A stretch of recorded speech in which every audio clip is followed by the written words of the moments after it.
All right, guys, welcome back. So, moving forward on the very beautiful and vibrant and wonderful and vast topic of Tantra, there is so much to learn about this subject, and we could just go on and on for thousands of years talking about Tantra. But there are a couple of things that I want to go over in this talk, and also just kind of reiterating and moving back to what we've gone over in the past video as well.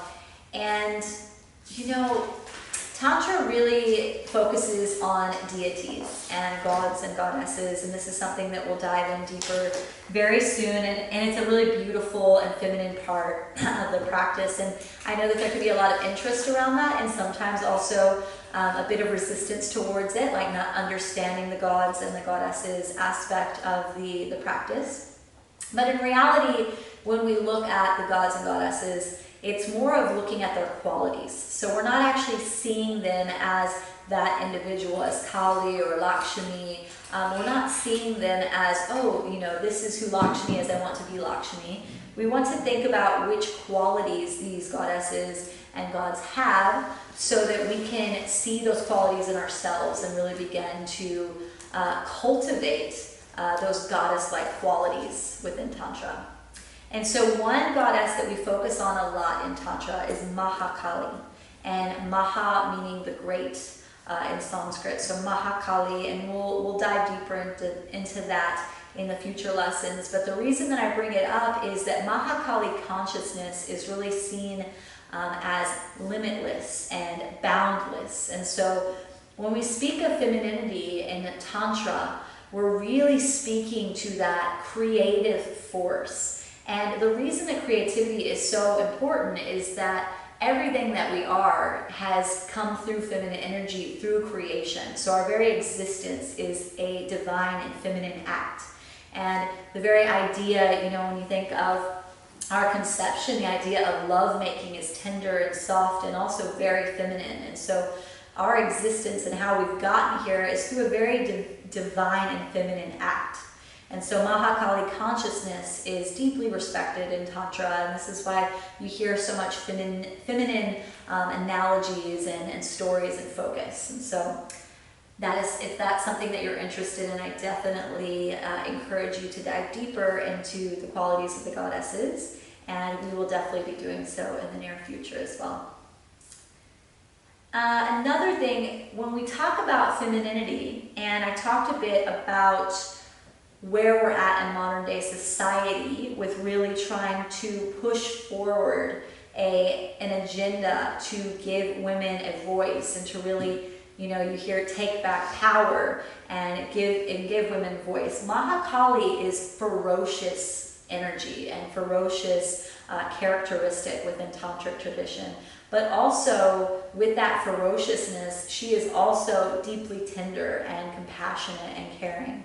And so something that I want to, you know, kind of come back to that I spoke in the last video when I spoke about feminism and, you know, how we're trying to step forward as women to really, you know, take on our power and have our voices heard, is that when we are doing that through aggression and through, you know, wrong making of making, you know, people that are against feminism or men wrong, then we are identifying more with the egoic aspect of the woman and not with the feminine. So there is a big difference here. When we are, you know, fighting for something and we're trying to take something and we're not trying to, you know, achieve it through understanding and through compassion, but through aggression and taking, then we are really relating more to the egoic aspect of the human experience. And so then we're not moving from a feminine state at all or a woman state at all. We are moving from an egoic aspect. So this is the part of the self that we want to learn to detach from, and not just as women, but also men.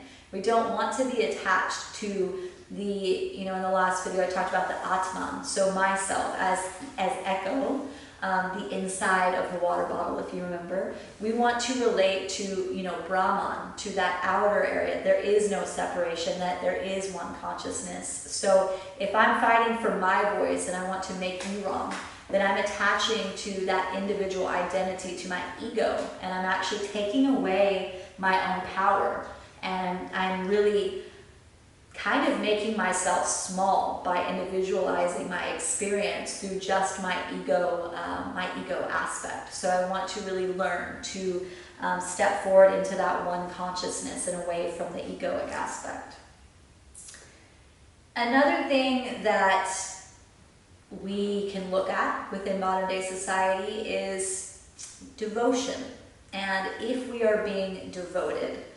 And I think that this is something that's truly missing from society. You know, I used to think that we were missing ritual and that we were missing ceremony, and that we used to be these powerful tribes that sat together in circle and really had these sacred ceremonies and these sacred rituals, and that that's what was missing from modern day society. But in reality, it's devotion. It's that intention behind our actions that's missing. And actually, ritual has become very habitual for most of us, and I spoke about this again in the last video, that for many of us, we are very ritualistic without knowing it. We wake up and we get on our meditation cushion or on our yoga mat, and we maybe make the same breakfast or watch the same news program or whatever your daily routine is. That is your ritual, even if you don't see it as sacred, even if it has nothing to do with yoga. If you wake up in the morning and you scroll through your Instagram or your Facebook and you drink a cup of coffee and you look outside your window, that could be your ritual. But the reality is that many of us are doing it, again, with that autopilot on. And so we really want to bring intention and consciousness into every action. And a lot of times we can do that by being devotional. Like, what is the purpose behind what we're doing? Why are we showing up to the yoga mat? Why are we showing up to the meditation cushion?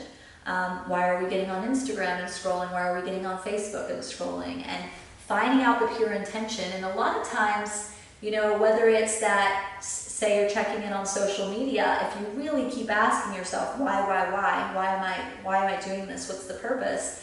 You might get down to the idea that you just want to feel like you belong, that you want to feel accepted. If that's your route, if you're just checking in and trying to connect, maybe you just want to feel accepted. And then for those of you that are in the ritual of coming to your yoga mat or coming to your meditation seat, your ritual might be the basis behind it, the underlying desire or need is to come home to your body, that you are just trying to find a way to be in relationship with your instrument of expansion, like we spoke with Tantra. Tan being the instrument and Tra being expansion. So using your instrument to really expand your practice. So when you look at it, the goal again is there's good energy going into it where you're showing up because you want to be connected, but maybe you're not awake, maybe you're just doing it and it's become ritualistic. But if you can add in devotion, like you're doing this devotionally for your own evolution,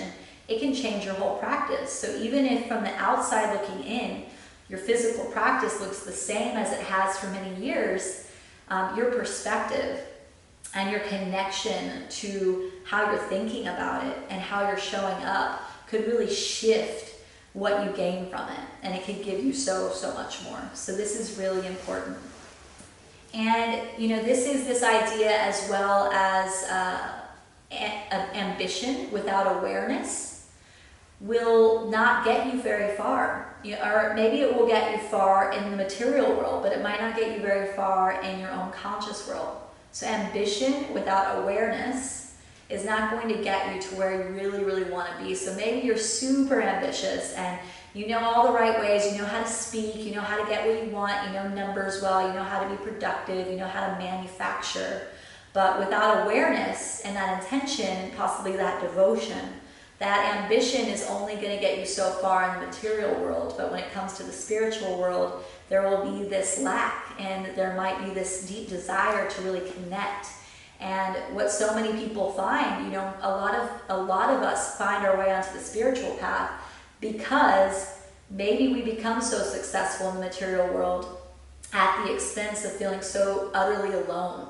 And alone meaning you can be around people and you can be surrounded in a very, stimulated world. But even around all of that chaos and that stimulation, You feel so utterly alone because you don't have a connection to your true self. So that Atman and the Brahman with the water bottle, the Atman has the hand so deeply over the water bottle that it can never connect with the space outside of it. And if you're not able to truly connect with that deepest sense of what you are, no matter what relationships you have, they can only reach a certain level because you're just truly trying to find like deeper intimacy with your own self. So it's so important within Tantra and within in most philosophies, if you look at these in the yogic tradition, to know yourself, to truly know yourself, and not just know the scripture or the sacred text or understand what I'm saying, like to experience it, just like Siddhartha, like to go out in the world and experience that deep connection of self to the larger self, to the one consciousness. When you have a deep knowing of that, you're never truly alone. So even if you don't have a friend in the world or a lover or a partner or, business isn't going well, once you create that spiritual connection and really are devoted to your own self-evolution, your life will become so full. So there are many billionaires that living in mansions that have all the things that they can want that feel so utterly disconnected, I'm sure. And there are homeless people that I 100% know that they have nothing in the world, in the material world, but they have this idea of who they are truly at their core, and they just have these rich, beautiful lives. And of course, this isn't to say everyone like that, so I'm not generalizing, but just making a comparison and also letting you know that in Tantra, every single moment is a moment and an opportunity to fully awaken. And there is no hierarchy in this philosophy. There is no hierarchy between the rich and the poor, between skin color to skin color or age and demographic. There is no hierarchy. Any moment, at any time, any individual that wants to wake up has the power within and the intuition and the ancient knowledge inside to wake up and to understand that oneness and that God consciousness. And when I say God, again, this isn't theology, I'm not speaking to religion, whatever it means to you. So whether it's religious for you, whether it's spiritual, whether it's just Mother Nature or universe or source or whatever you want to call it, that deep connection, that is that God consciousness. So I want you to take a moment, because again, this is a lot of lofty ideas filtering through when we talk about philosophy, and so it's really good, even if it's just a couple of minutes when you're watching video with me, that you take time to integrate it and you ask yourself questions. And so I'm always going to pose questions for you to just sit with. And so I want you to take the next 3 to 5 minutes to pause me, and I want you to think about how you could be more devotional in your life, how you could truly show up and be devotional. And if you were being devotional, what would you be devotional towards? What are your thoughts on your connection to source or to Mother Nature or to universe, whatever it is? Who is it? Like what is it that you want to be devoted to? What feels right to you to be devoted to? And how can you do that in your everyday life? So take the next 3 to 5 minutes to just write about that. Pause me, and I will see you after those 5 minutes.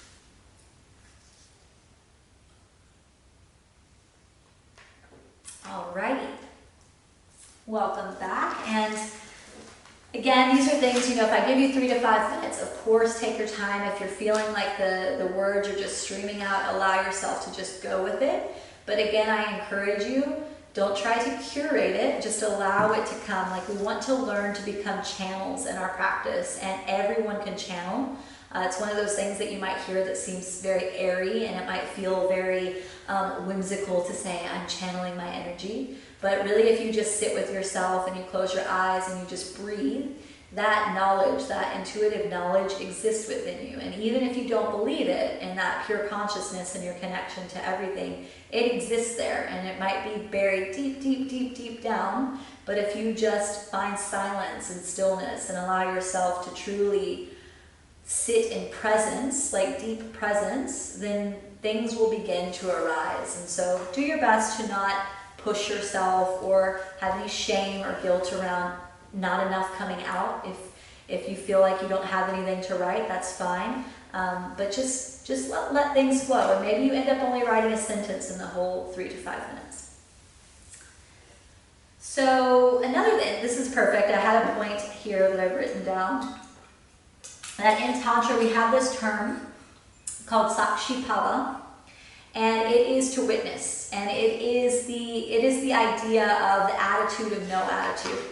So when we talk about Sakshipava and the attitude of no attitude, is that we allow ourselves to experience without judgment. And so when you are sitting with yourself, say in this moment when you sat with your prompt and you shut your eyes and nothing came up for you and you couldn't think of how you felt devotional or how that would look in your life, just witness that and have the attitude of no attitude. You just allow yourself to sit with it and to be with it.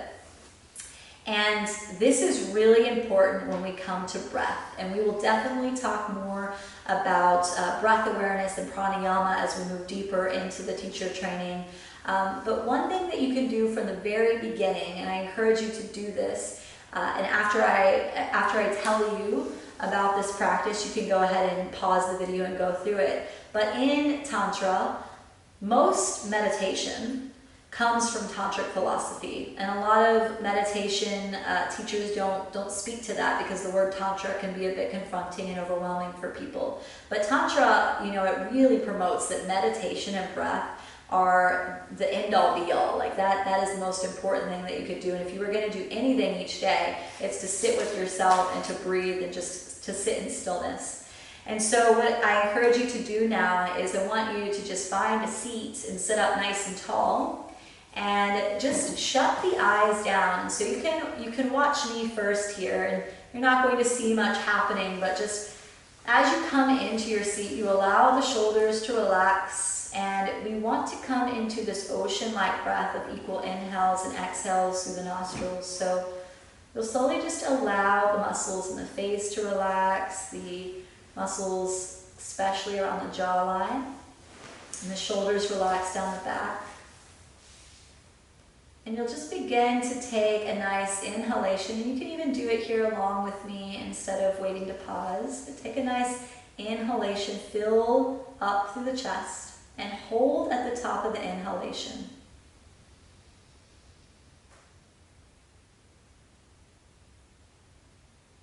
And then let the exhale out smoothly through the nostrils again. At the bottom of the exhale, take an inhale when you need it. Again, pause at the top. Holding the breath in. Don't take too much in on the inhalation. Just take what you need. Hold it in. And exhale when you need. Again, inhalation. Hold. Really appreciate this space of nothingness, this space of stillness. And when you need, slowly allow the breath to just drip out of the body, chest moving down. Last one, take an inhalation, fill up. Hold, warmly and tenderly, very kind here.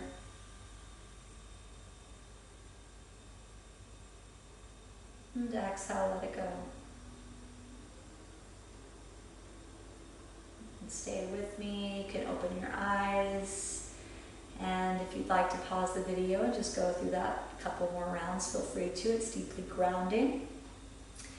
And this breath, even for me, it's like this yogic high. So now that I've done the breath, I feel like I just need to go lay down, but I remember that I'm teaching. So when you do this practice, this is something that you have the power to do anywhere. When we speak about devotion and presence, your breath is your power. At any point, if the world becomes too overstimulating and it's just too much, you always have the opportunity to close your eyes and come back home to yourself. And even if you don't feel like you have that connection to the deepest part of yourself yet, yourself has a connection to that more shallow part of yourself. And so it's waiting for you to merge with it. It's waiting for that intimate relationship. And so it will be there in the silence and in the stillness. And it will be there to hold you in that retention when you hold your breath. And it will be there to nurture you and nourish you in that moment, so that you can just, really embody complete stillness and presence and calmness as you move with your breath, and you just find the ebb and flow of the inhalation and exhalation. And so this isn't rocket science breath. You breathe all the time. But notice what it feels like when it's intentional and devotional. Notice what it feels like when you begin to drain the mind of all of the excess thoughts and the busy energy, when you can just sit in stillness, and if it's me guiding you or someone else, and you can just listen to the words. Notice what it feels like to intentionally take a breath in, and notice what it feels like to intentionally hold the breath in and then intentionally release the breath. It becomes so much more powerful when there's intention and devotion behind it.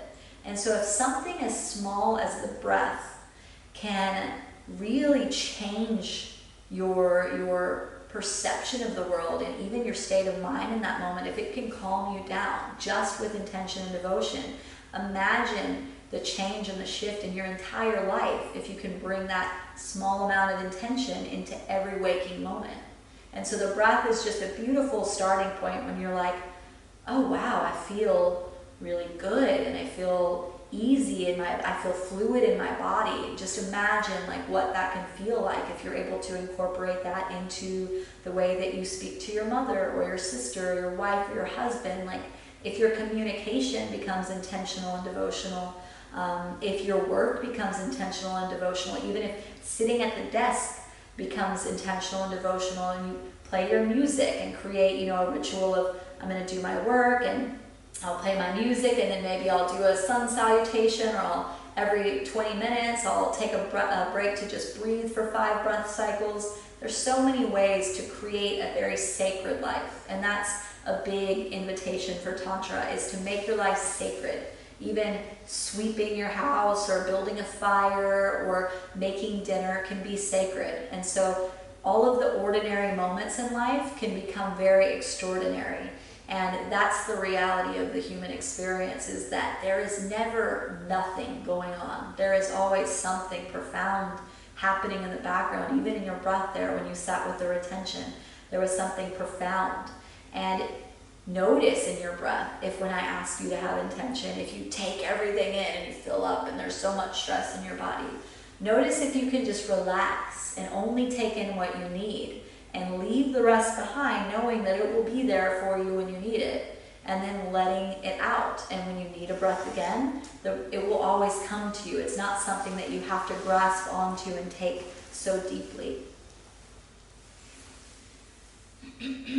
And another thing that I want to touch on here, since I'm speaking about breath, and again, we'll go into these practices much deeper, but with breath awareness, we move into meditation and the importance of meditation as well. And with meditation, it's so important to show up every single day to your meditation cushion with intention. And if you can't have intention, if it's habit at that point, it's still good to show up, because we want to get to the point where we're not just showing up to our meditation cushion when it feels good. We wake up and we're like, okay, today I'm going to do this practice because I'm feeling good. We need to show up when we're angry and when we're frustrated. And we also need to show up when we're joyful and we're ecstatic. Because for some of us, if you're feeling really good, you're like, I don't need to meditate. I feel awesome today. But we want to meditate in every frame of mind so that we really get an intimate idea of like where our state of mind is when we're in that emotion and in that reaction, and where we go in our meditation when we're in these different states of mind. So make sure that you become disciplined and you do your best to make each meditation devotional and intentional. And still, if you show up for the cushion, and that day, your 20-minute meditation, you're thinking the whole time about what it is that you want to eat after, or where you're going to go after, and maybe you only get 30 seconds of clarity where the thoughts begin to melt away, that's completely fine. Like, just create discipline first and do your best to insert the devotion and make it more of a ritual than a habit. And Yeah, I think for today, for this specific talk, I'll leave it at that, and we're going to dive deeper into how to create a spiritual daily practice in the next videos. And so that will be coming, but something that I want you to write on now as well for your last prompt before we come to an end is I want you to take 10 minutes to do this one because this is important, and maybe you speak a little bit more to it later if you want to write more or talk to your loved ones or just somebody that's nearby. But I want you to write down what the benefits of meditation are to you. Like, what do you think, and maybe you've never meditated before, what do you think that the benefits could be? And what could the benefits be of your breath work as well? So look at both of those. Like, if you're breathing more intentionally, and if you're meditating more intentionally and bringing devotion, what could that bring to your life? Could it bring more peace? Could it bring more harmony? And if you are a meditator or if you do breath work, how has it already brought peace or harmony to your life, or what's coming in, what's feeling like it's coming in for you when you're doing these practices? And what would you like to see? Like, what would you like to see in the future if you had a meditation practice and a pranayama, that breath work practice? What would you like to see? What benefits would you like to have in the future? So take the next 10 minutes to write about that. And once you're finished, you'll have some homework and stuff associated with this video. And I will see you on the next.